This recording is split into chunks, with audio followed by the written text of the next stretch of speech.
So, once again, I'm Denton Bramwell with Promontory Management Group. Welcome. Hope that you enjoy yourself and get something useful out of today's effort. Excuse me, I'm just a little bit hoarse. I parted company with my gallbladder here just recently. I haven't gotten rid of the effects of the intubation. Still have a little something going there, but we'll get through today just fine. Let me begin by answering or asking an unanswerable question, and let me just pick somebody at random. And you already know that it's a difficult question, but Amy, are you there? Can you unmute so that we can talk with you?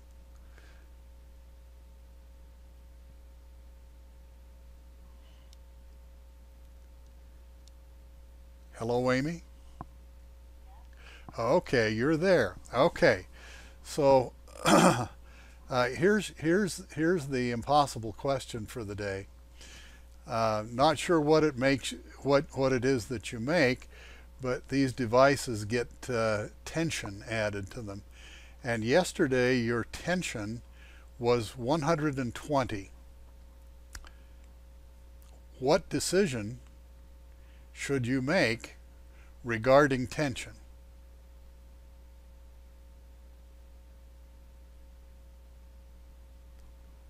Now, I already told you this is the unanswerable question. So you scratch your head a little bit and you say, well, maybe I should know the answer to this. What actually, my tension was 118. What should I do about that? Yeah, well, the answer is, with just that one piece of information, it's very hard to make a decision, isn't it? In fact, I would say that it's impossible.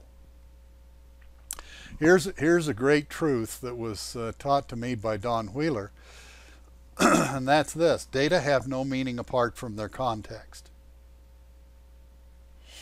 And so that one piece of information without any context has no meaning. You can't make a decision based on that. So if we'd like to be able to make some decisions, what's the thing that we should be doing?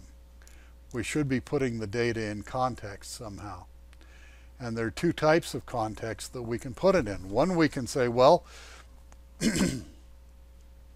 how is it compared to the way it's always been? And that's a very meaningful question. The other question we could ask is, how is it compared with how we want it to be?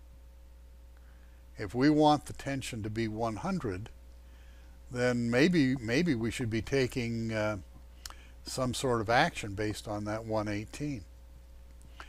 So the best way to put data into context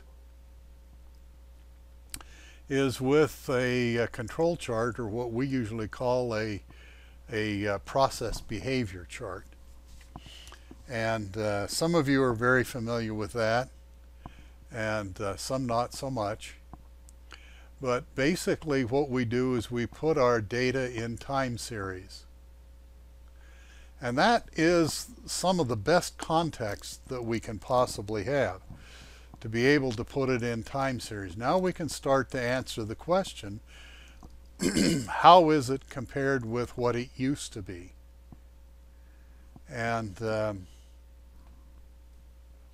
in order to analyze that, we put some helpful guidelines here. We put a center line down the middle.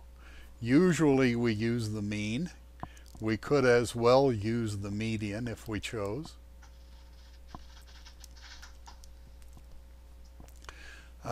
We put some QuikSigma rails on the data. And if the data come outside those rails, then we say that's unusual behavior. And we have a set of 4 rules that we use down here to help us detect instability or unusual behavior. Now we're starting to get a little bit of context, and in fact we're starting to get a lot of context. We know where the average will be. We observe that this data set is stable and predictable. That is, that we can say that the next data will be about 100, and it'll fall somewhere between about 117 and about 83. The other thing that we have learned is that these data are homogeneous. That is, that they come out of the same process, and that allows us to make some statements about it we might not otherwise be able to make. So I'm going to go back over to Amy, and I'm going to say, Amy, down here at point 17, my tension, or whatever I'm measuring, was 120. Now, Amy, have I given you a little better, easier task? Can you make some kind of a decision? What can you say about this at this point? It's not norm. Yes. It's out of the normal. Yeah, we know that something has changed. Something in our process has changed, and that's valuable information. At that point, we can go searching and see if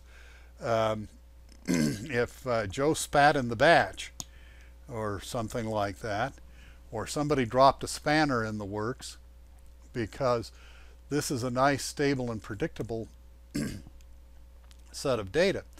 Now, let's say that our target was 105. Well, I can trick it, and I can tell it, regardless of what the data say. What did I do here?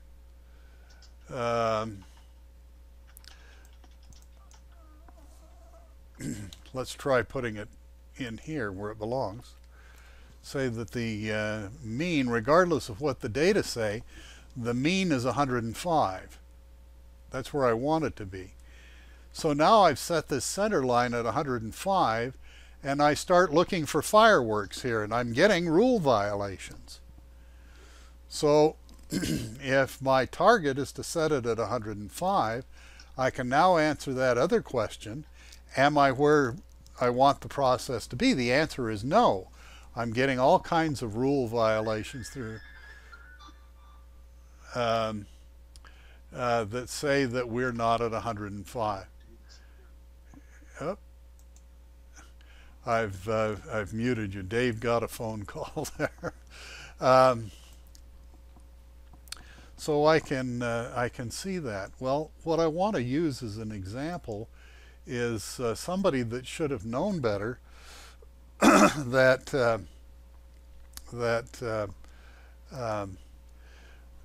ran this article. This was last February. Now, this isn't a position for or against gun ownership. This is just about CNN Money ran an article and they said gun sales are plunging. And you go on down here to read their web page, and it cites as their authority that the Federal Bureau of Investigation National Gun Check Registry, the gun checks were down. They were 1.66 million last month versus nearly 2.5 million the January before. What mistake have they made? Anybody? Any of our folks down at Garland? What big mistake have they made? Whoop, let me unmute all. I don't hear anybody.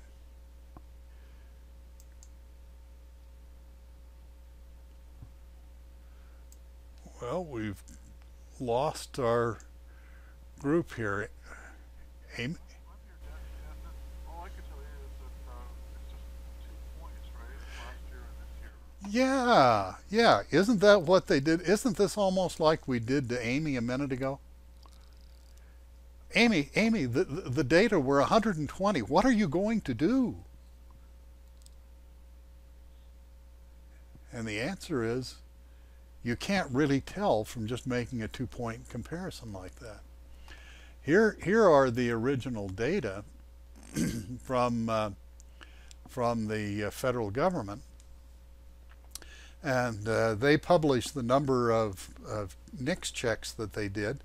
And sure enough, if you go back, the author cited January of 2013 versus January of 2014. My, that really looks like a plunge, doesn't it? And I maintain that they've gone very, very far out on a limb and have used a 2-point comparison, which is almost as bad as what we asked Amy to do earlier and told her that it was an unanswerable question. Well, what do those data look like when you get them into context? I said that putting data in a process behavior chart is the best way to get it in context. So if that's true, let's look at NICS checks. And what we have here is a few years of data, and I've trended it.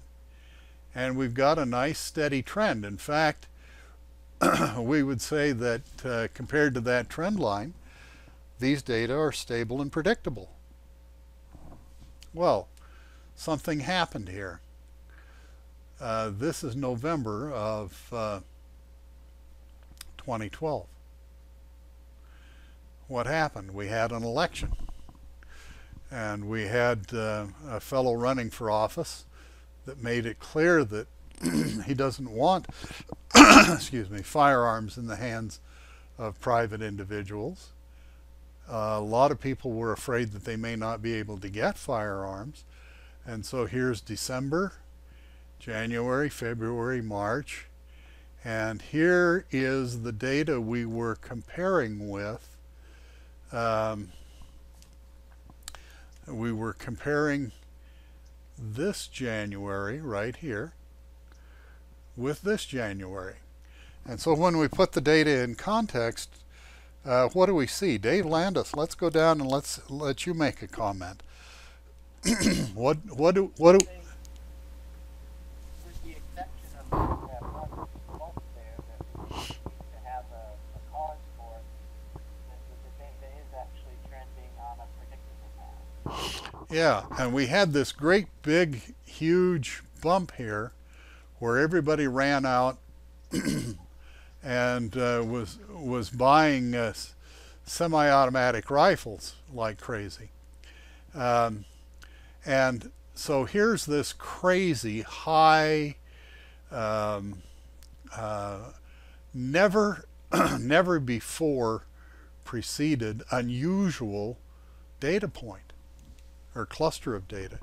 So that says, yeah, well, okay, compared with one of the highest record-breaking points we've ever seen, yes, sales were less this month.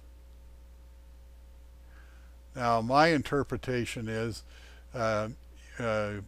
this was pulling some demand forward, and so we got a slump here. And yes, this is below the trend line, but then it seemed to be settling back toward the trend line. But you get a very different story if you put the data in context. I don't think that the correct statement is gun sales are plunging.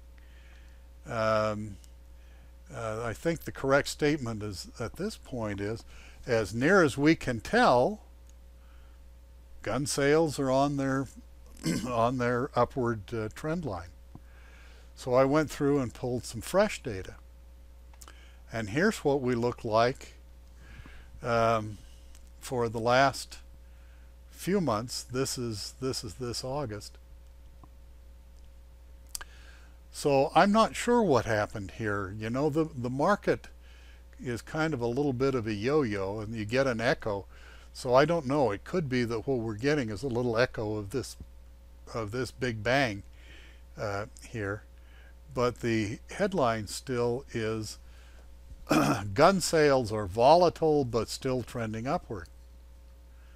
And see what difference a little bit of context makes in how we interpret that data. Okay.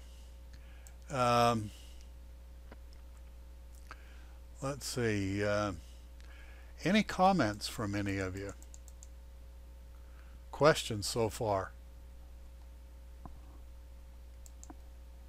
I hope my head wasn't too scattered and that this made sense and that you got some value out of it. Thanks, and we'll be doing another one. I'll let you all know. See ya.